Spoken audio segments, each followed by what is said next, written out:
сегодня после или вообще потом. Это все вопрос просто делать то, что Господь показывает. Делать это сегодня, делать завтра, позже.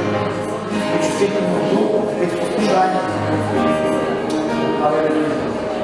Аллилуйя. Аллилуйя. Чтобы это было Божье решение. Божье решение. Это то, что нам нужно, чтобы было не просто ад здесь на земле, это то, что свидетельство Божьей любви по отношению к нам, которое мы понимаем, которое мы возгреваем, и мы хотим его таким образом проявить, так как Он возлюбил нас. Мы хотим примирения, мы хотим любви покрывающей, мы хотим веры, мы хотим изменений, мы хотим не давать место дьяволу, мы хотим дать больше места Богу, Духу Святому, Его плану. Там, где сокрушение, там, где мягкость, там, где вера, там, где не разовое чувствование, там, где мы хотим, чтобы это стало чем-то больше, расширяющимся в нашей жизни, расширяющимся пределами, расширяющимся сердцем. Аллилуйя. Аллилуйя. Аллилуйя.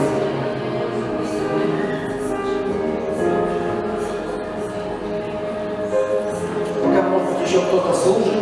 Я просто продолжу. И я вижу, что основная из вас, масса из вас количество, но вас готово воспринимать. И я постараюсь, и у меня есть такое, что как бы немного, но с чувством. Мы говорим о страсти, мы говорим о страстной любви, которая даже когда владеет в Откровении написано, что ты, возможно, оставил первую любовь к Богу, а если друг другу, то откуда, куда делась? Возможно, мы не можем любить, возможно, мы не можем терпеть, прощать, потому что мы где-то потеряли эту связь, этот коннекшн, контакт с Богом, с Божьей любовью. И в продолжении, как название проповеди, да, поглощенный страстной любовью, и вот тем, что последнее прочитал, что любить тех, кто ненавидит тебя, вот это уровень любви. Это Божья любовь. Такая любовь, когда любить тех, кто ненавидит тебя, такая любовь завоевывает мир. Есть разные виды любви, но чтобы завоевать этот мир, завоевать так, чтобы Христос пришел и делал невероятные вещи в нашей жизни, прежде всего, могут только горячие и страстные по Иисусу. Те, кто горячие и страстные по Иисусу, они завоевывают мир. И у меня есть 13 пунктов, которые я не буду делиться, может быть, 1 или 2, их 13.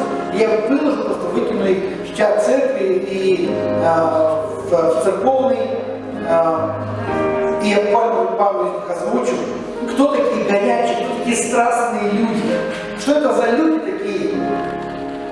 Это те, которыми мы можем быть. Люди, поглощенные страстью по Иисусу, они жертвуют доброохотно. То есть жертва – это часть их жизни. Они делают это радостно, без упрека.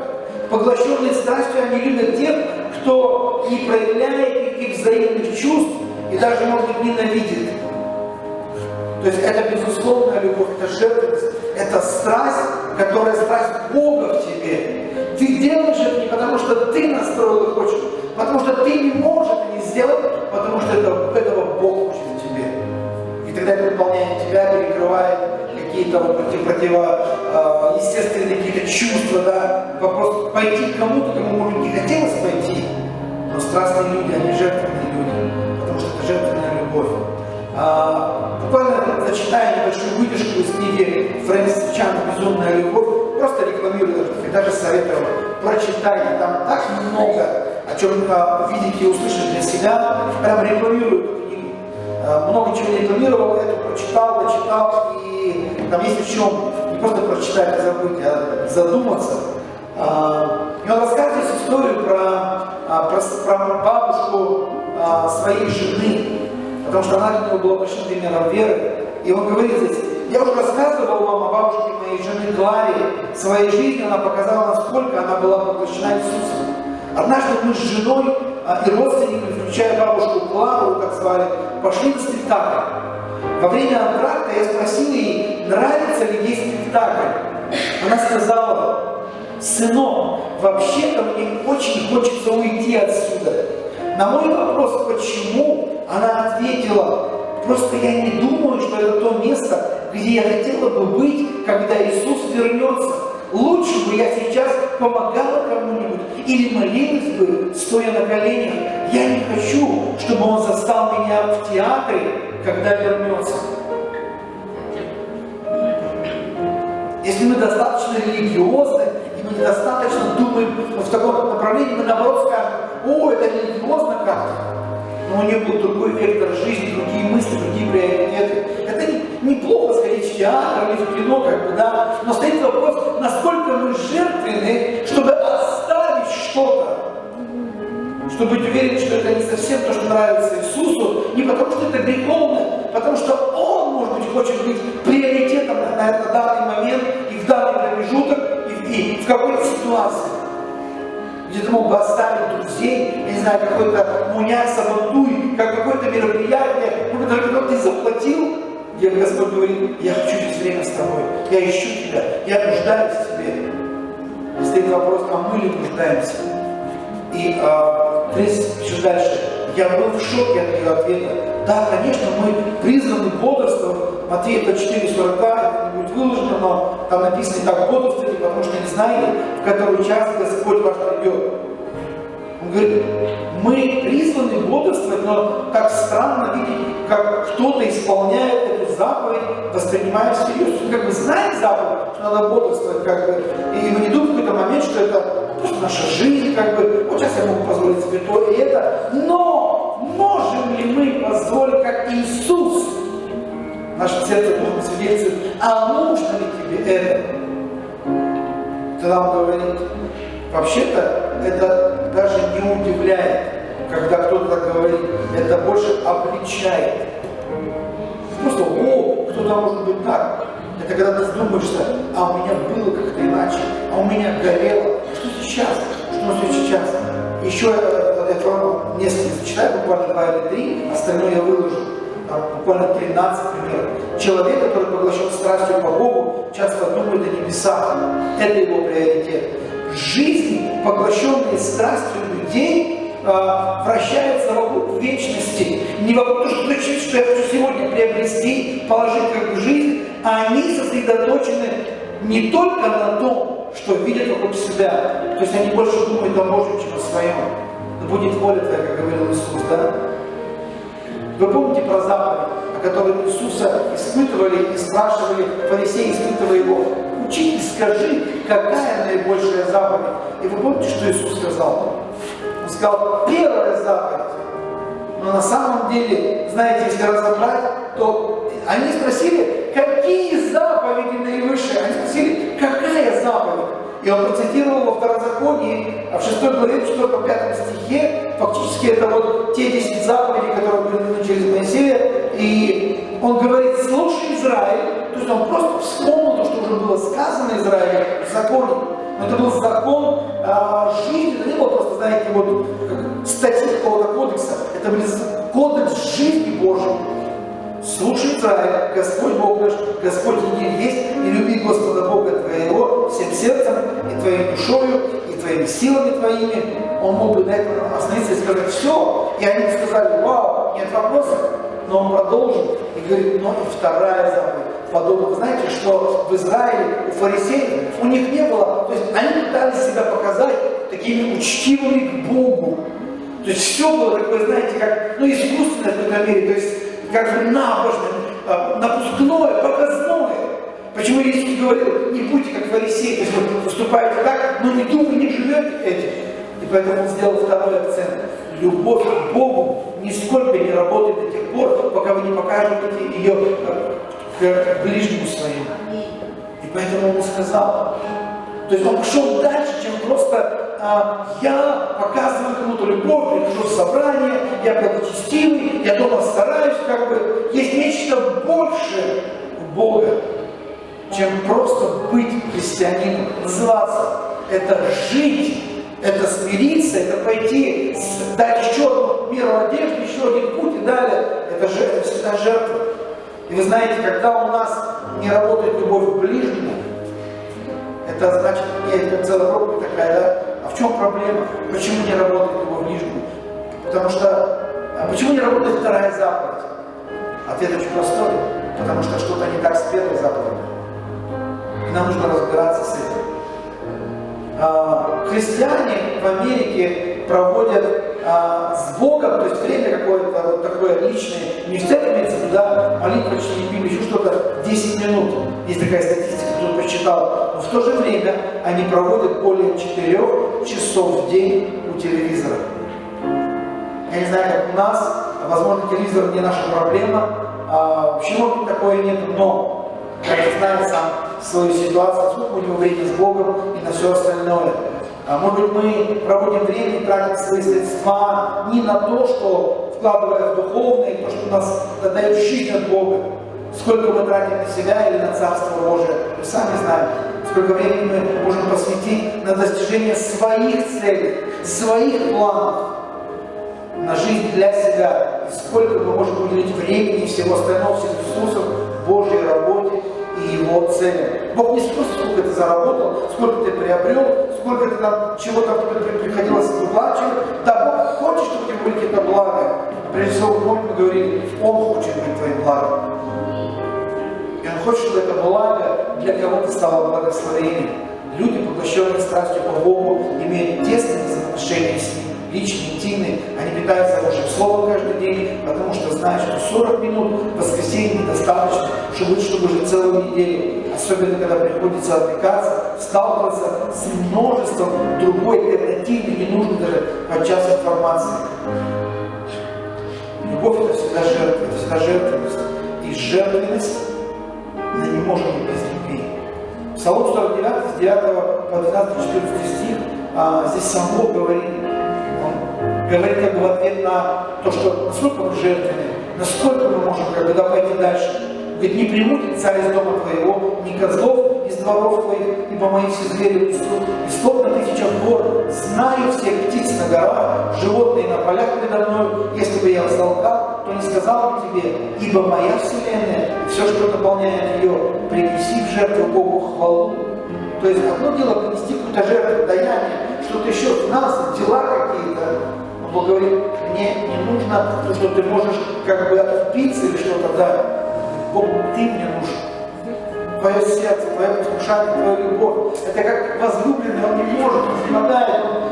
Ему расстаться хуже, чем там, я не знаю, спать там, на коврике возле дверей своей любимой.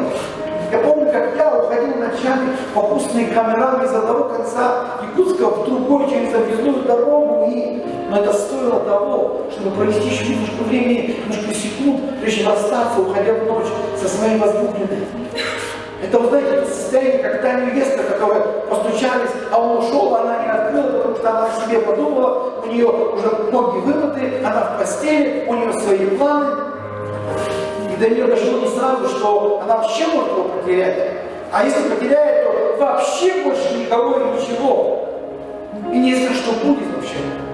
Мы иногда можем ложить на весы, как-то это вопрос чувствительности в духе, когда Бог приходит к тебе и говорит. Знаете, буквально вчера вечером я для себя такое понимание пришло. Дети, вы помните, да, в Иоанна также говорится, дети, вам прощены грехи. Юноши, вы победили лукавого, и Слово Божие действует в вас, и отцы вы познали безначально. Я прям вчера, как вы знаете, видел параллель. Дети — это те, кто просто хотят, чтобы их любили, и все. Они не готовы что-то делать, они немножко, такое слово, чтобы пакостят, но в смысле делают вещи, которые тебя как контролируют, получается, когда вот, как грех, когда их под себя сделал, как бы сидит такой, и ничего с этим сделать не может, потому что это дитя, которое, да, но это его возраст, и тогда ему прощается, чтобы ему служится, но это не то состояние, где мы должны оставаться постоянно. И, знаете, некоторые, я понимаю, что, да, они кажутся, что они уже сами там самостоятельно что-то делают, как бы, да, но если они не готовы брать ответственность, если они даже не воспринимают, не понимают на своей волне, что только их любите и ничего не обязываете, то он уже вроде как бы вырос, уже что-то сам, но все еще как ребенок. И И есть юноши, тогда, они уже дверь ногой вышибают, они уже не знают, они уже могут тебе что-то сказать в ответ, они уже в теме, как бы они повзрослели уже, их уже, как бы, знаешь, там, не тронь, как бы, они в огне, там, кто в огне, вообще, они вот просто такие активные, у них просто прет, в Боге, они прет в другую сторону. Но они просто готовы побеждать, ну что-то, они готовы противостать, они уже не то, что как в жизни научены, ты им слово, они два тебе. Они уже умнеют на глазах, но они все еще юноши. И это не только недалеко от детей, и они вроде бы уже понимают, они что-то могут исправить, но все еще не готовы взять ответственность. Они могут сражаться, как вы знаете, мечи поломали, и обломки мечей лежат, и они ушли. А это просто игра, а это просто активность. А зачем убирать это? Кто-нибудь уберет.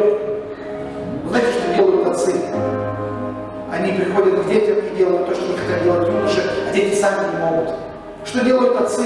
Они не ложатся спать до тех пор, пока они не уберут за детьми, и пока они покрывающие. Да трудно воспринимать, тяжело, но это тоже определенный, как вы знаете, рост движения, это сделать то, чего могли бы сделать другие, но они не хотят, не могут, не видят, но тогда они включаются. И на самом деле Бог хочет большего отцовства в церкви. Он хочет больше отцов. Он хочет больше такой любви, которая способна покрывать, несмотря ни на что. Человек, поглощенный страстью по Иисусу, знает, что самое лучшее, что он может сделать, быть верным своему Спасителю в каждой сфере жизни, непрестанно благодарить Бога, приносить не отдельные жертвы, а жертвовать своей жизнью.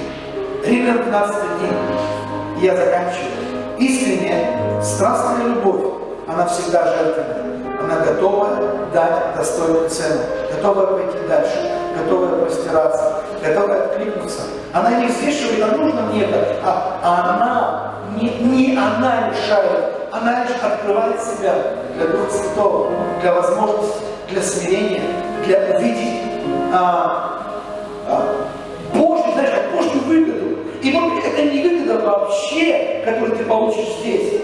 Это Божья выгода в послушании тому, кто... Я вчера, вы знаете, прежде чем заснуть, готовился, и потом сказал жене: хочешь, я прочитаю тебе? Хочешь, я прочитаю тебе одну главу из книги Фрэнсиса Чана «Безумная любовь». Я не скажу, что я сейчас... Я почти рекламирую, да, Фрэнсиса Чана, его проповеди. Я немножко подсел на него. Потому что он говорит радикальные вещи. Он говорит отрезвляющие вещи. И я прочитал целую главу, называется глава именно так: кто такие, которые живут страстной любовью.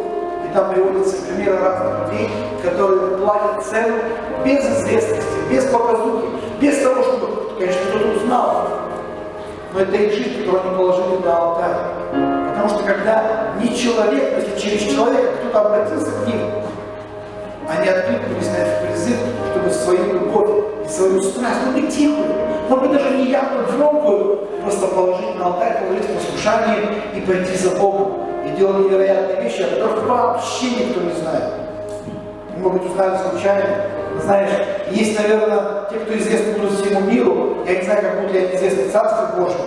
Я когда уверовал, только услышал о рынках Бонки тогда, что я не видел, не знаю, что-то мне захотелось. Господи, я хотел бы как рынок Бонки. Конечно, некоторые доля известности, какого до этого. Как сказал Симонян, буквально вчера я смотрел его, и он сказал: да, пока ты молодой, ты хочешь быть всем апостолом, пророком, евангелистом, ты хочешь движения, ты хочешь проповедовать, хочешь вообще, вот так вообще было так круто и классно, но когда тебе уже за 50, ты просто хочешь быть братом. Ты хочешь быть просто братом. Прежде всего, все остальное это уже. Римлянам 12:1. Итак, умоляю вас, братья, милосердием Божьим. Кому-то знакомо это местописание, но насколько оно реально, может быть реально. Представьте тела ваши в жертву живую, другой период жизни. Тела это просто физическое, да? Это саму жизнь, которая в теле, в жертву живую, святую, благоугодную Богу для разумного служения вашего. Я прочитаю вам в завершении современный перевод. Даже современный это перевод с английского из вариантов Библии. Мне иногда нравится видеть в другом ракурсе, более... И там звучит так: таким образом, вот что я хочу, чтобы вы сделали. есть апостол Павел говорит по верующим в Риме, и сегодня мы можем тоже что-то услышать. Я хочу, чтобы вы что-то сделали. Это слово «сделали», как мы начинали, да, должны любить. Есть должествование, как бы, да, это вот такой активный глагол. Воззрение услышать Бога, сделать то, что, может быть, ты не хотел, не думал, не планировал, Бог побуждает тебя. Чтобы вы сделали, и Бог да поможет вам. Знаешь, любить ближнего, любить кого-то, сострадать, простираться, даже кого-то, кто тебя ненавидит, это не вопрос твоей и моей силы. Это вопрос Божьей помощи, это вопрос, когда Он приходит и действует через тебя. Аминь. Это встать на колени перед кем-то. А если это встал, не так нужно вставать на колени. Это нужно просто кому-то послужить на неделе. Молитвы. Кого-то взять в свой взгляд, в свой поток любви. Ты, может быть, не можешь сделать то, как Господь может, но ты можешь в молитве встать за человека, простираться, и потом сделать какие-то шаги. Понимаете, о чем? Бог да поможет вам. Возьмите свою повседневную, обычную жизнь, ваш сон, вашу еду, ваше движение к работе, вашу ходьбу вокруг всей вашей жизни и поместите это всю жизнь перед Богом как пожертвование, как жертву, живую. То есть я готов, Господь, я хочу, так как Ты, служить, простираться.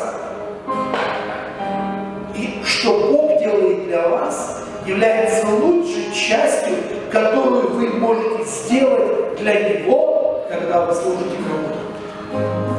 Это лучше, когда Бог что-то делает, и вы можете взять от этого, чтобы показать Ему любовь в ответ тем, когда вы служите кому-то. Понимаете? Это не то, что мы сделали только в воскресенье, это то, что мы можем делать среди недели, понедельник, вторник, простираться. Еще много того, что мы могли сделать из церкви к людям, которые окружают нас. Так много кто нуждается в прикосновении любви. Аллилуйя. И, как я сказал, может быть, кому-то Бог будет вкладывать на неделе, что, может быть, в течение недели или по следующему воскресенью, когда вы придете, вы не с пустыми руками, то, что Бог вложил в ваше сердце и расположил, кому-то благословить. Я не знаю, что это будет. Послание любви, или какой-то дар, или что. Но верю, что это любовь, проявленная в действии, конкретная любовь. Давайте встанем.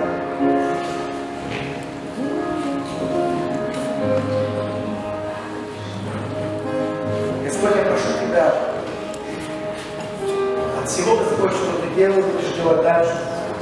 В нашей жизни, в наших взаимоотношениях, в том, что, Господь, мы входили все более и более в то переживание, в то состояние, о котором, Господь, мы верим, что Ты живой Бог, и Ты Бог, который действуешь, Ты можешь, если мы захотим с Тобой открыть дверь, будешь действовать в нашей жизни. Чтобы, Господь, Твое Слово, чтобы, Господь, Твой Дух, Твое присутствие горело в нашей жизни. Чтобы, Господь, мы были горячими в любви Христовой, чтобы мы были смиренными, послушными, чтобы мы, Господь, могли оставить какие-то вещи, чтобы, Господь, мы не были тепленькими и поверхностными в том, когда мы видим, когда Бог что-то делает в церкви, делает, Господь, в нашем сообществе, Господь, делает между нами, чтобы мы не просто были зрителями, Господь, наблюдающими со стороны, чтобы мы не думали, ну, может быть, кто-то, а не я. И чтобы мы просто могли слышать биение ритма Божьего Духа, который бы показывал нашу часть, наш отклик. Спасибо Тебе, Господь, не просто за церковь, слушающих, даже соглашающихся. Даже не просто, может быть, что-то дать на это, какое-то проявление участия. Нет, Господи, но больше, Господь, церковь святых, которые готовы приложить свое послушание, прежде всего, свое открытое сердце, Господь, слышание, чтобы быть делателями, а не только слышателями, Господь, которые бы видели прибыток не в том, что что они получат прибыток вечности, вечный прибыток, участие в вечном Божьем деле, который есть великая награда на небесах и вечности, может быть, не всегда здесь, чтобы мы не сравнивали люди мира, Господь, но чтобы мы, Господь, откликались, чтобы был отклик, то, что Господь приходит и говорит.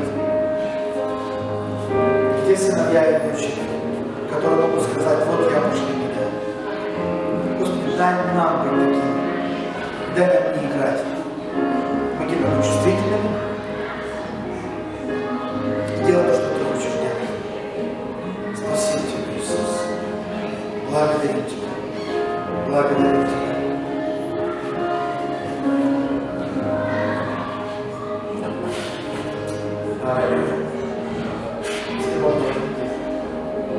Так замечательно, что вы здесь, и давайте я еще зал.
Это тоже проявление этой любви и взаимоотношений друг к другу. И у нас есть такое служение, как организация порядка. И нам на самом деле очень нужны помощники, нам нужны люди в этом служении. Нам на самом деле нужны люди и прославления, если вы умеете петь и играть на инструментах, которые вы хотите в этом служении быть или петь, то добро пожаловать. Любое служение открыто. Есть на самом деле еще много служений, которые еще можно дополнительно делать. И детское, и подростковое, еще вы можете сами придумать служение.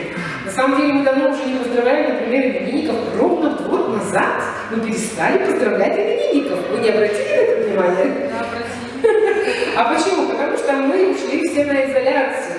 Мы вспоминали тут с Елизаветой, что мы успели в прошлом году поздравить мартовских именинников, по-моему, а близких мы уже не поздравили.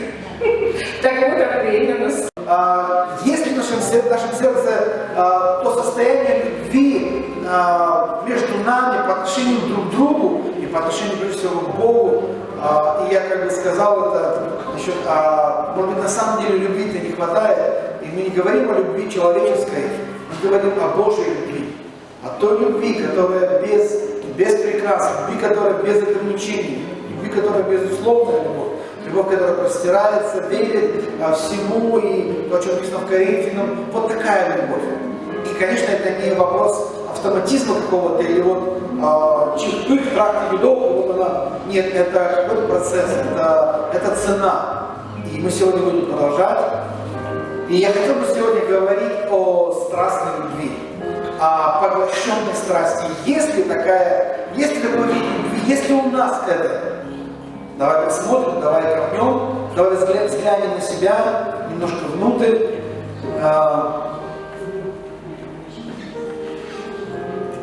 И проповедь называется сегодня «Поглощенные страстью» или «Поглощенные страстной любовью». Есть ли таковой поглощенный? Ущемили мы любовью Христа? Вы знаете, когда мы сегодня пели один из псалмов, перед этим до даяния, Бог живой, Бог живой, Бог живой. Это, знаете, так интересно. Следующая строчка была, и Он действует в моей жизни. Вы знаете, это как два показателя, это как два уровня. Бог живой, это как аксиома. Знаете, аксиома, если я правильно помню, как бы, да, из математики там, или из каких-то дисциплин, аксиома — это теорема, не требующая доказательств. То есть это уже доказано, это уже не вопрос, Бог живой. Аминь. И мы можем в это верить, но это даже посмотреть, но в ночном небе увидеть там какой-нибудь, там, знаю, ковш или еще что-то было до нас, это будет после нас, мы ничего не изменим, какая-то медведица, там, Кассиопея, Млечный Путь. Мы просто видим, если мы понимаем это, все давно уже знают, и я просто доказываю, это уже есть. Это есть. И это то же самое, знаешь, Бог, Он живой. И вторая строчка. И Он действует в моей жизни. Но вот вторая строчка, вот это хороший вопрос. Так ли это на самом деле? Так ли это на самом деле? Действует ли Он на самом деле? Он-то живой, Он-то есть любовь, Он-то есть все, о чем говорит это слово. Но так ли это, что Он живой, и Его живое слово, Его жизнь, Его то, что Он Его, действует ли это в моей жизни? Вот в этом сегодня вопрос. И нам нужно задавать себе этот вопрос. Нам нужно испытывать себя. И поэтому я хочу сейчас заложить такое, как бы, немножко основание, прочитать кое-что о любви. 1 Иоанна, 3 глава 16 стиха. А если хотите, можно взять большой перерывчик, потому что потом не надо видеть. Так, сейчас здорово, музыка играет, хорошо. Будьте рядом, не разбегайтесь. 1 Иоанна, 3 глава, 16 стих, и немножко о любви, заложим такое основание. Иоанн говорит, вообще Иоанн апостол любви, любовь познали мы в том, что Он положил за нас душу свою, то есть Он отдал свою душу. Он что-то сделал, да, Он что-то инициировал, Он что-то сделал реально, знаете, не просто на словах, не просто в теории. И мы, и следующее, знаете, есть вся связка. Это не просто, знаете, история о чем-то, вот Иисус молодец, Он там, знаете, это не вестерн какой-то, или, знаете, какой-то там чудо-фильм, чудо какая-то история. Это всегда есть связка. Он что-то сделал и предлагает нам, как бы, знаете, в подобии, в примере, как бы, взять что-то воздействовать. И мы должны, то есть Он сделал, Он живой, и теперь Его действие, Он действует, и мы, это действие, что должны. Вы знаете, так интересно здесь написано, и мы не то чтобы можем, как бы, знаете, такое, но если можете положить души свои за братьев, но не можете, как, ну что сделать? Здесь не стоит так, знаете, Писание как бы не дает, то есть, да, у нас есть выбор. Но помните, я говорил, что у нас выбор до того момента, когда мы выбираем Христа. Когда мы выбрали Христа, мы уже выбрали путь, там уже нет никакого больше выбора.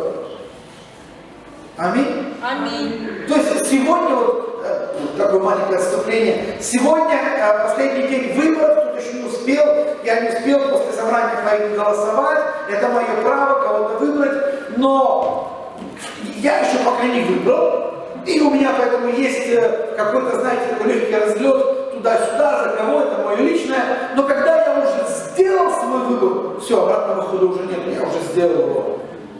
И знаешь, как со Христом, если ты сделал его, то нет, потом, знаешь, маленькая, ну, может быть, я сегодня буду в духе, сегодня я пойду на собрание, буду любить, буду прощать, пойду за Иисусом, куда бы он ни пошел у меня, сегодня хорошее настроение, сегодня аллилуйя, сегодня прям чуть ли не миссия почти.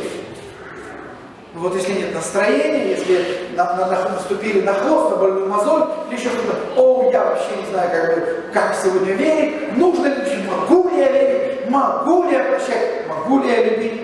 Здесь нет, знаете, здесь конкретно написано, он это сделал, и мы должны. Скажи, должны. Должны. Знаете, слово должны, это очень активный, это активный глагол. Это не хочу, хочу, не хочу. Это, извините, кстати, да простите меня, брат, но надо ли Федя? Надо. Но это тот Федя, который из наших Ералаши, да? Надо, Вася, надо, Маша, надо, Петя, надо, Коля, все уже. Это надо, это уже бесповоротно. И если ты выбираешь, да, я хочу, должен, тогда я открываю двери, и он будет действовать. Но если я не открываю сердце, он также живой, просто не может действовать. Знаете, любовь в реале, любовь в том, что когда я говорю, да, Господь, вот я, пошли меня, я открываю, и он приходит, и он употребляет меня, и он начинает действовать через меня. Мы должны полагать души свои за братьев. А кто имеет, и он тогда он очень практично говорит, а кто имеет достаток в мире, то есть у кого есть какая-то возможность, чего-то больше, чего-то другого, но видя брата своего в нужде, знаешь, любовь, она очень показательна. Это не просто сказать, я люблю тебя. Знаешь, если бы я своей жене только говорю, и 25 лет, то это было только му-му-му, превращающееся в му-му. Но знаешь, любовь в том, что она доказательна. Любовь это не то, что я должен, потому что меня кто-то обязывает, это потому что если у меня есть решение однажды показать мою любовь, я, конечно, бы хотел лучше, всегда получается, но я стремлюсь, и тогда я принимаю решение. Я хочу что-то делать, чтобы это было реально, и это трогало. Кто имеет достаток, а кто-то имеет нужду. Это вот мировосполнение. Но если затворяет от него сердце свое, как пребывает в том любовь Божья? Дети мои, станем любить не словом или языком, но делом истинным. Аминь. 4:7. Дальше. Мы здесь Иоанна, апостол любви, 1 Иоанна 4, 7 глава, 8 стих. Возлюбленные, будем любить друг друга, потому что любовь от Бога, и всякий, любящий, рожден от Бога и знает Бога. Бог живой. Если мы говорим, что мы любим Бога, тогда его любовь стекает, проливается в нас. И если мы не пробка, не болото, если оно начинает течь дальше, оно течет во что-то, выливается что-то конкретное. Какие-то действия, какие-то поступки, не просто слова. Знаешь, быть в церкви, не просто говорить «Аминь, аллилуйя». Это быть частью жизни, быть частью потока, быть частью какого-то участия по отношению, может быть, даже не в проектах, просто по свидетельству Духа, когда будет Господь показывать тебе кого-то, кому ты можешь простираться. Будем любить, потому что любовь от Бога, всякий любящий рожден от Бога. То есть любовь и рождение от Бога, они связаны. То есть если я рожден во Христе, значит я рожден любовью. И любовь, когда это что действует, показывает, что я знаю Бога. Вот показатель любви. Любовь, она конкретна. Любовь, она активна. 8 стих. Кто не любит, тот не познал Бога, потому что Бог есть любовь. 9 стих. Да, по 11. Любовь Божия к нам открылась в том, что Бог послал в мир единородного Сына Своего, дабы мы получили жизнь через Него. Помните, Иоанна 16, да? Ибо так возлюбил Бог мир, что отдал Сына Своего. Вот это же здесь. Он отдал, мы получили. Мы получили Его, через это мы что-то еще получили. Потому что Он не просто дал, как знаете, какую-то эмоцию, какую-то там религиозную теорию. Он конкретно пошел на крест. Он сделал это реально. И нам нужно это реальность воспринять, пропустить. В том любовь, что не мы возлюбили, 10 стих, Бога, но Он возлюбил нас и послал Сына Своего в умилостивление за грехи наши. 11 стих. Возлюбленный, если так возлюбил нас Бог, а Он реально это сделал, это не была теория, это аксиома, а брата, то и мы должны любить друг друга. Мы должны понять, нам нужно въехать, нам нужно пережить, вкусить, возвращаться иногда, вспоминать, чтобы помочь Богу нам, как вы знаете, вспомнить первую любовь. Что значит вспомнить первую, как написано в Откровении, да? Вспомни первую любовь, а то ты не спал. Это, знаете, когда любовь становится номинальной, когда ты кого-то любишь, как бы это как привычка, как бы, да, я тебе дарил уже, я тебе помогал, благословлял, как бы, просто живем вместе, да, мы просто уже придёрнись, как бы, нет. Любовь это что-то, что почти каждый день нужно себя напоминать, как-то быть в тонусе. Это что-то больше, чем просто эмоции. Да, это эмоции, но это качественные эмоции в каких-то проявлениях, в каких-то действиях, возможно, делах. И мы должны, опять же, должны. Но должны это не потому, что я пинаю себя по ноге, как бы, эй, вспомни, ты еще любишь ее, ты еще любишь его, а ты еще любишь того, который отдал за тебя, который предал себя за тебя. Мы должны себе напоминать и понимать, в каком состоянии мы. Я на самом деле, я люблю еще Иисуса, так как это начиналось, так как Дух Святой зажигал в моем сердце. Горит ли любовь? Горячий ли я? Иоанна 4:20. 1 Иоанна 4 глава, 20-21 стих. Кто говорит, я люблю Бога, а брата своего ненавидит? Слово ненавидит, это не такое, конечно, что там ты активно, прям просто вообще там, контры такие, как бы, да, и знаешь, можно ненавидеть, это слово сопряжено просто с игнорированием, просто с нежеланием, просто там смотреть в эту сторону, да. Ненависть, она имеет разные черты проявления, не обязательно в атаку идти. Просто можно сделать вид, как будто я тебя вообще не вижу. Я тебя не замечаю. Я в комфорте, чтобы с тобой как бы там, за забором как бы. Я в крепости. Я с Богом в крепости. Писание говорит о другом. Кто говорит, я люблю Бога, но брат с братом своим не имеет что-то, да, не желает, да, не открывает свое сердце, тот лжец. Ибо не любящий брата своего. А любовь это не просто сказать, люблю на расстоянии. Любовь это выйти за пределы стен, это перешагнуть через что-то, это перейти через ров, который там, брат окопался, ты ли откопал, ты переступи через что-то. Ибо не любящий брата своего, которого видит, как может любить Бога, которого не видит? И мы имеем от него такую заповедь, чтобы любящий Бога любил и брата своего. Аллилуйя. Еще буквально пару мест Писания. Филиппийцам 2:5-9. Мы будем сейчас подступаться к чему-то очень интересному. Филиппийцам 2 глава с 5 по 9 стих. Ибо в вас должны быть те же чувствования, какие во Христе Иисусе.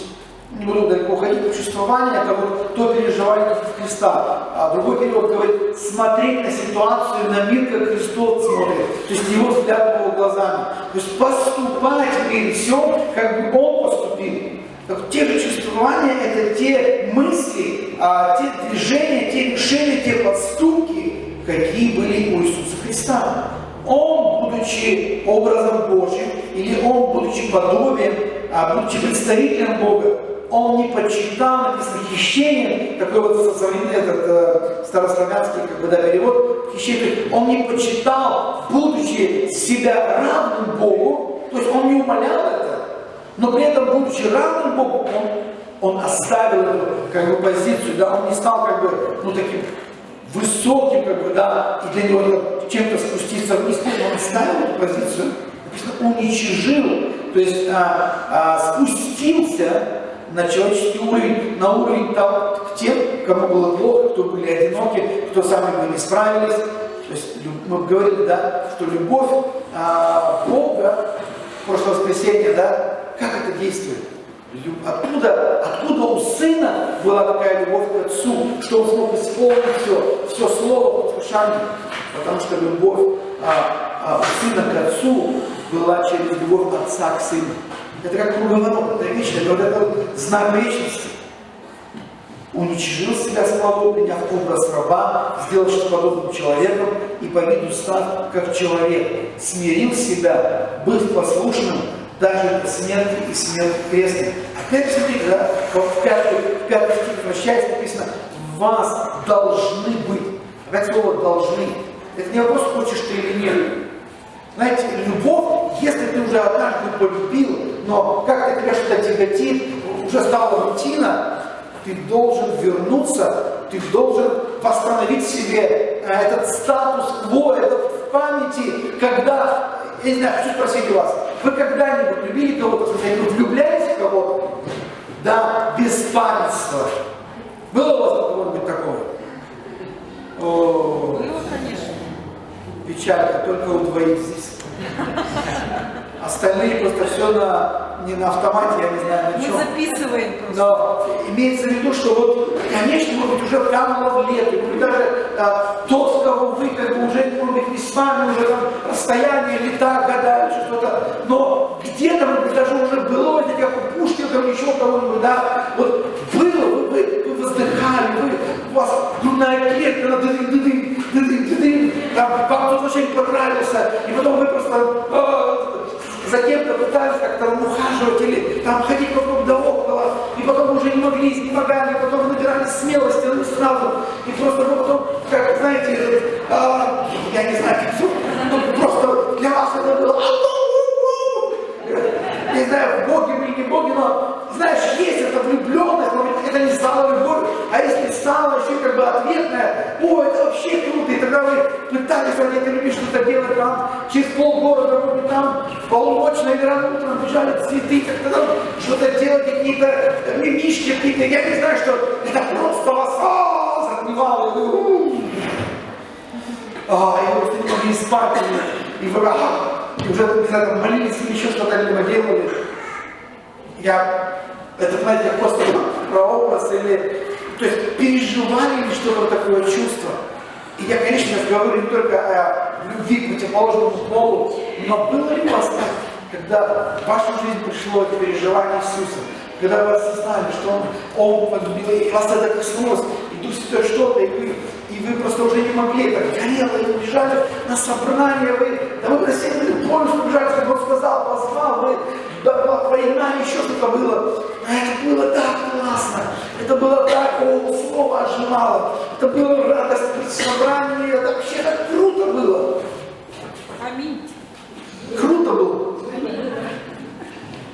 Кого-то это было. Слушай, но если у тебя не было Бога, хочешь, чтобы это у тебя было?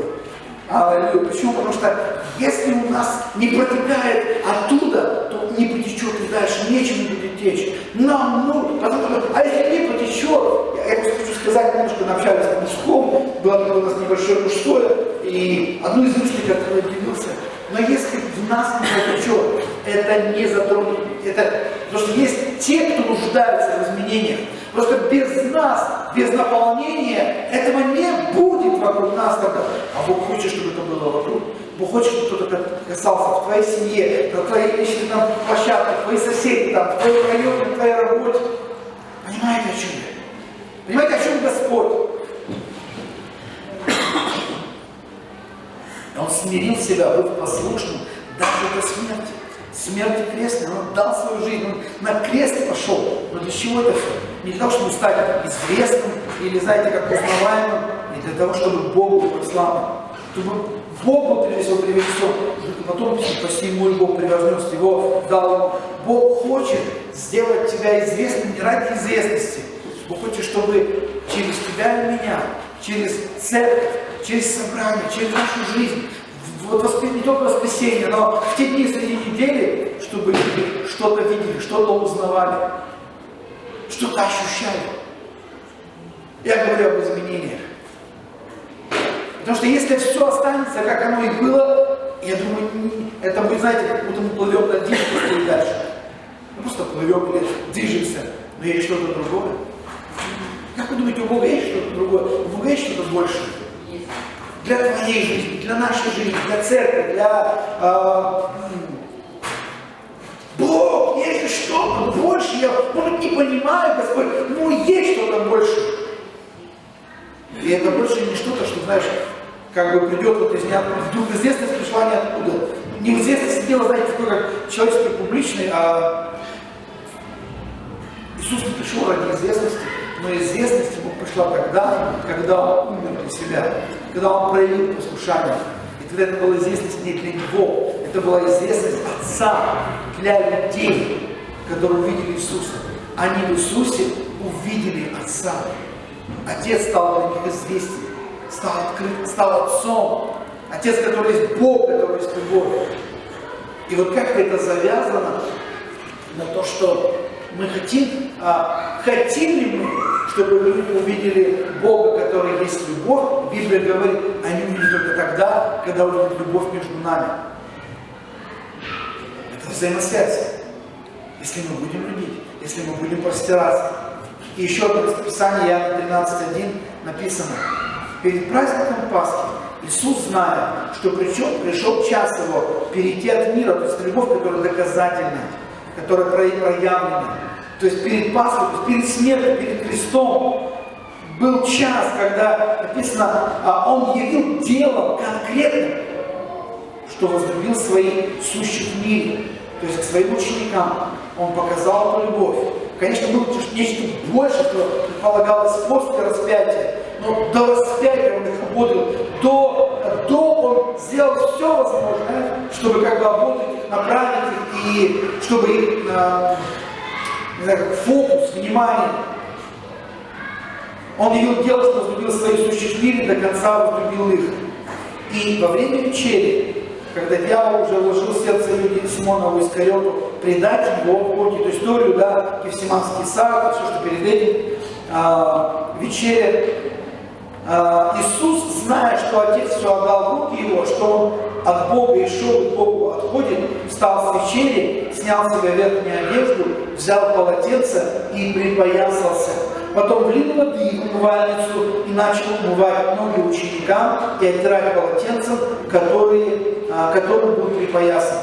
Вы знаете, есть такая традиция, есть такой ритуал в некоторых церквях, когда перед тем, как принимать вечерю, я помню, как мы с Сарой Савичем были в одном служении, это было, по-моему, субботнее служение, мы собирались по субботам, там приезжал один гость, вот, и нас пригласили, мы пошли просто родительски посмотреть, у них субботние собрания, и они делали, у них была вечеря, и это очень празднично, и перед вечерей у них обязательное омытие ног. Но у нас не было такой традиции, мы верим в Писание, но понимаем его немного иначе, чем просто физическое проявление, но они верят так, мы их осуждаем, мы не оцениваем это, но мы даже, наверное, были бы готовы поучаствовать, поскольку мы не понимали, как это работает, когда ты не знаешь традицию, чтобы не впасть в просак, и не знаешь, куда идти, чего, и кому-то, потому что они конкретно куда-то, мужчина в одну сторону, женщина в другую, там какие-то тазики или еще что-то, мы переглянулись, улыбнулись и сказали, что пойдем отсюда, что ну, это их как бы, чтобы как бы вот, но вы знаете, это не вопрос, как сказать, просто исполнить традицию. Есть нечто большее, помимо это любовью служить, это как бы омывать, это традиция Израиля, традиция вот, Востока. А почему умывали? Потому что люди ходили, они входили в дом, и ноги были запыленные, там были открытые сандали, и чтобы там, где вот все красиво, как бы, да, это не как наши обычные дома, там снял, там обувь, так и одел, и это было частью послужить человеку, выказать ему особенную любовь, потому что это не делал для всех подряд, это выказывали особенное чувство любви, чтобы хозяин мог послужить, и это как Господь, Он показал любовь, Он послужил ученикам, он показал, что Он готов пойти дальше, то есть пригласить их в свой дом. Это касается вечных обетований. И Он сказал, и вы также. Что-то, нечто в вашем сердце, не просто ритуал, а действие веры, действие любви, действие из глубины. Я хочу вам прочитать,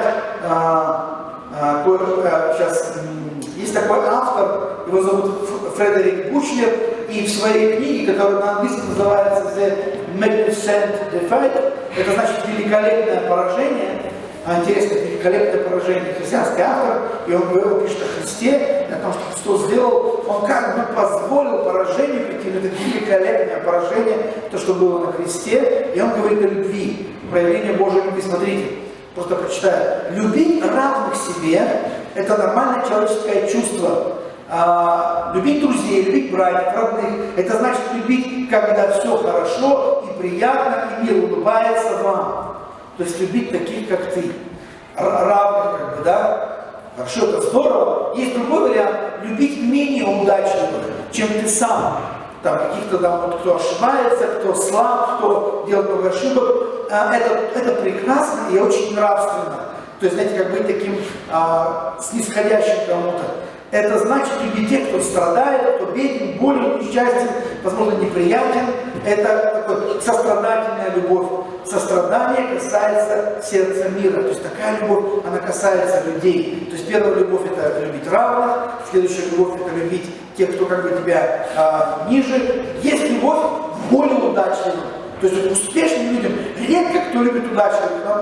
В мире, как бы, знаете, все, кто богаче, круче, как бы, неоднозначное отношение. Да ему так хорошо, чего любить, как бы, да? Но есть любовь, это такая, как бы, да, любовь не заискивающая, а любовь, как бы, сорадующаяся его успеху, его победу.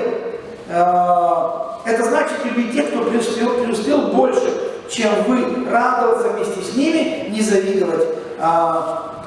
Бедным любить, значит, богатым. То есть бедный, который любит не просто, чтобы получить что-то, да, а просто рад, слава Богу, что есть кто успел, вот так его Бог благословил. Или то же самое, как черным любить белых.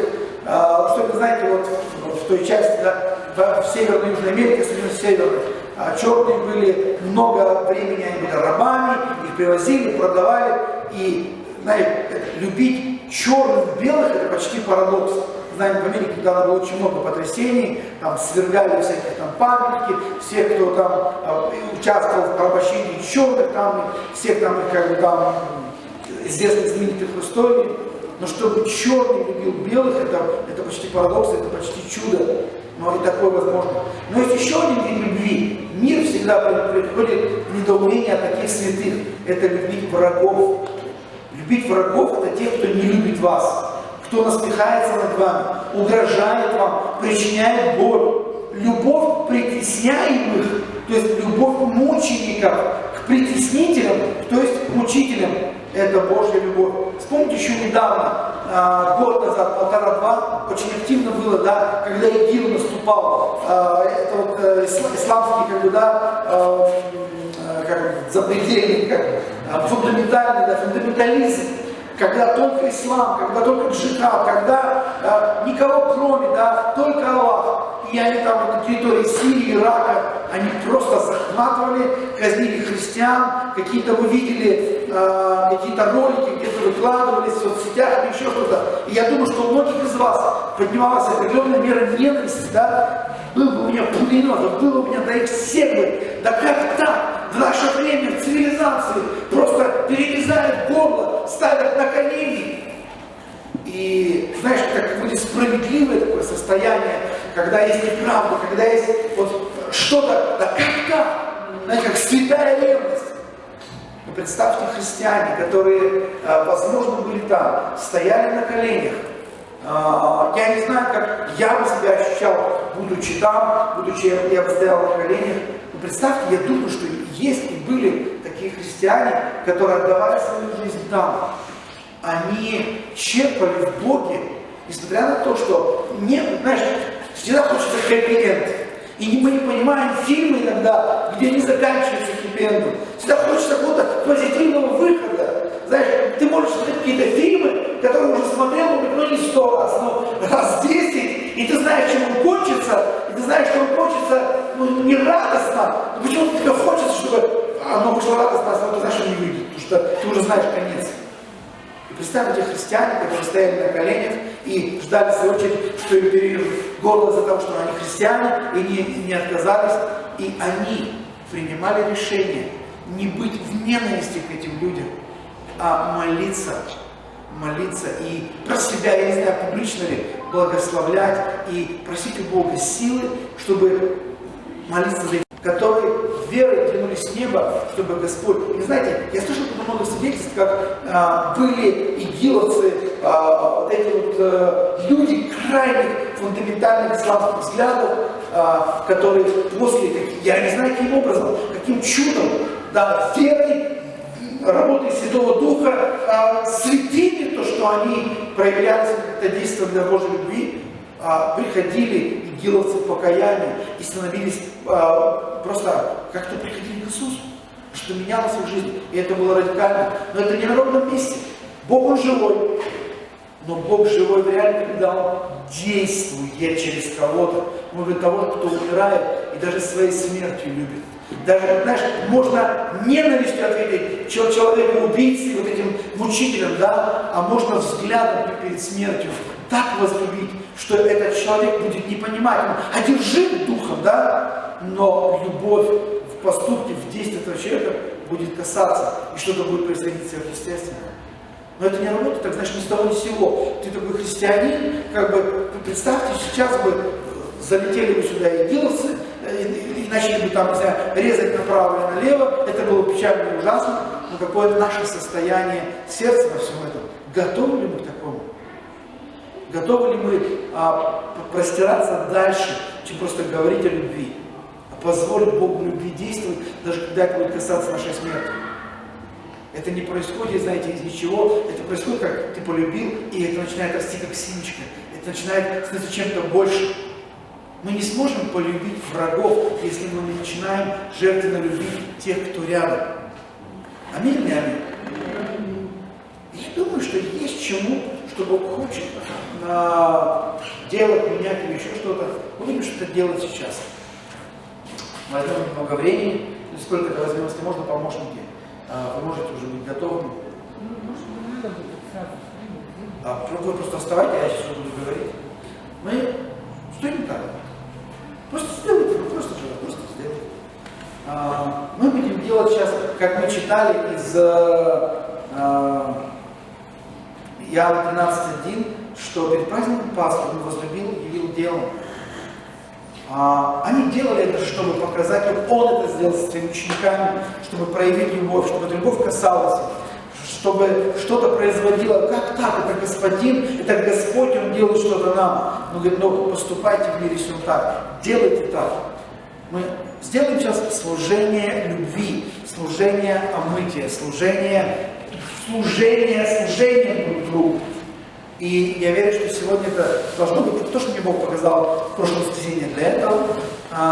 Сейчас помощники, они выйдут сюда, вы выйдете вдвоем, да? Если надо втроем, можно выйти, чтобы это было. И это называется служение салфеток. Не омытие, но мы не будем здесь тазики, но это то же самое, тот же образ, чтобы каждый из вас мог взять немножко времени. И тогда вот сейчас нужна немножко музыки и, может быть, не знаю, пение или просто музыки, вот какого-то псалма, чтобы вы выходили вперед, это вот такой ответ, выйти вперед, взять салфеток на одну порцию, не знаю, там, 2 салфетки, или может быть 4, потому что 2 ноги, и, может быть, кому-то хватит по одной салфетке, кому-то 4, и прежде мы сейчас возьмем немножко времени, чтобы молиться, и вот такое поклонение, и потом не надо ждать какого-то старта, просто если ты чувствуешь, что ты уже готов, тебе Бог показал, может быть, 1-2 человек, сегодня не нужно, что мы будем. Я не знаю, как, что он покажет, но, по крайней мере, потому что одного он тебе покажет точно. Может быть, кому-то просто ты, может быть, послужить, потому что есть трение и какое-то смирение, а может быть, просто Бог хочет через тебя прикоснуться, помолиться. Ну, еще вторая часть. Первая, это ты берешь, подходишь, и человек сидит, ты встаешь на колени, и ты начинаешь служить. И потом, когда он это делает для кого-то другого или для тебя, это все вот так вот достаточно всего сейчас, чтобы мы могли это делать. В это время, я не знаю, может быть, будет только это. Останется ли еще время на что-то. Вот я сделаю это служением, и из духа, из смирения, из радости, из сокрушения. Что, может быть, ты будешь сокрушаться, и тот, кому будешь ты служить, будешь сокрушаться. Немножко неудобно, надо тогда прийти между рядов или куда-то обязательно вывести, все как-то это сделать экспромтом и предложить руку сердца, предложить смирение. Смирение тому, кто делает, смирение тому, кто принимает.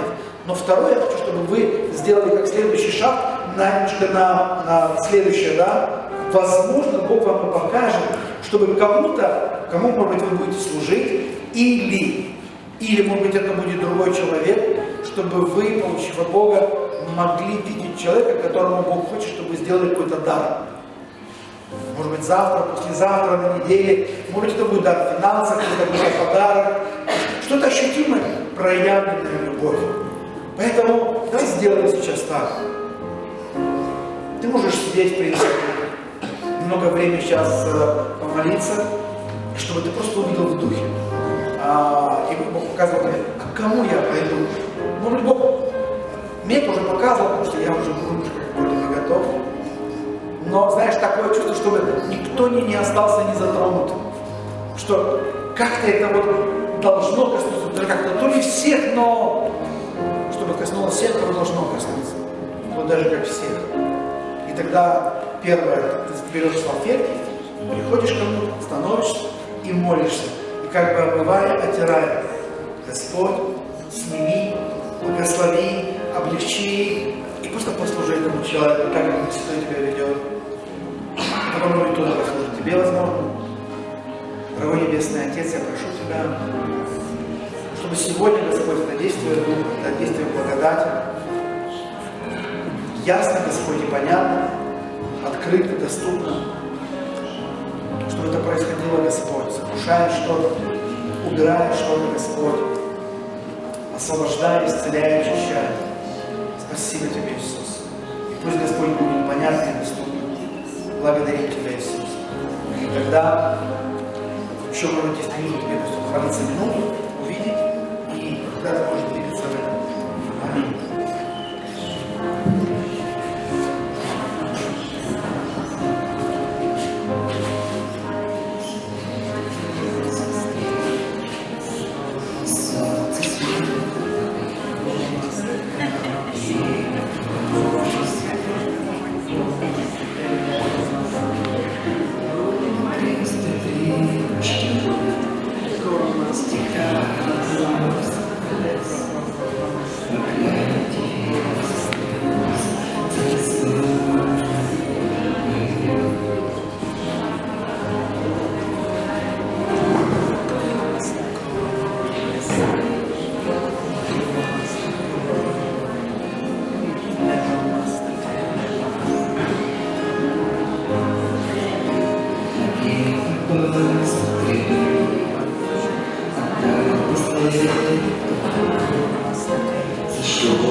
In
чтобы это было решение как бы такое простирающееся. Потому что не все касается чувств. Но любовь это то, что касается решения. Решение по отношению к тому, кому мы служили. Может быть, это изменится завтра и станет прям таким идеальным. И это не значит, что мы уйдем от каких-то трений, вопросов. У нас есть плоть, у нас есть душа. Но это, по крайней мере, то, что мы берем правильный курс, правильное направление. Если мы кому-то служили, если мы кому-то предавали, чтобы это не было просто как типа традиция религиозная, или чтобы воспоминали